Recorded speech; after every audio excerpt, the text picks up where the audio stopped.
नमस्कार. एक हास्य कविता आहे. बघा आवडली तर जरूर माझं चॅनल लाईक, सबस्क्राईब आणि शेअर करायला विसरू नका. नवरा बिचारा काय म्हणतो किमान ऐकून घ्या. पटलं तर हो म्हणा, नाही तर सोडून द्या. साध्या क्षुल्लक कारणावरून वाद घालू नको. घरातल्या मोठ्या माणसांना चरचर बोलू नको. काय उपयोग आहे? नोकरी करतेस, हातभार लावतेस, चांगली गोष्ट आहे. फडफड तुझं बोलणं कुठं बेस्ट आहे? आईशी सलगी करताना सासूशी नको भांडू. आयुष्यातले सुखाचे क्षण उगाच नको सांडूस.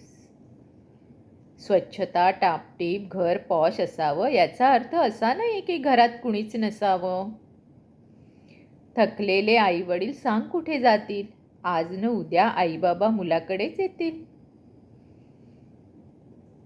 खरं सांग, या मुद्द्यावर भांडणं व्हायला पाहिजे का? म्हातारपणी त्यांनी काय आश्रमात जायला पाहिजे का? म्हातारपणी त्यांनी काय आश्रमात जायला पाहिजे का?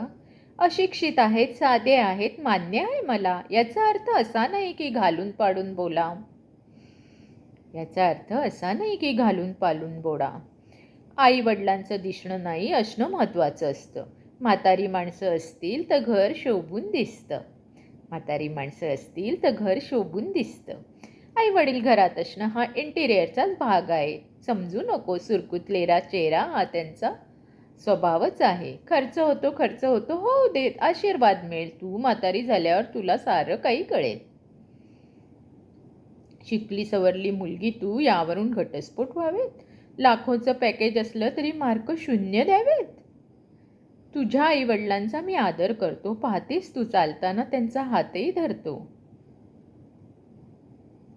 थकलेल्या देहासोबत आपलं तुपलं करू नको. माणसांना दूर फेकून वस्तूंनी घरं भरू नको.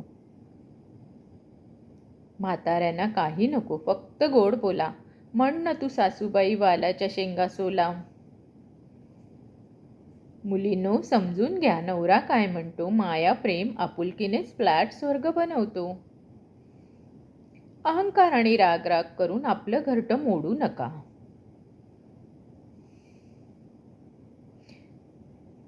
धन्यवाद.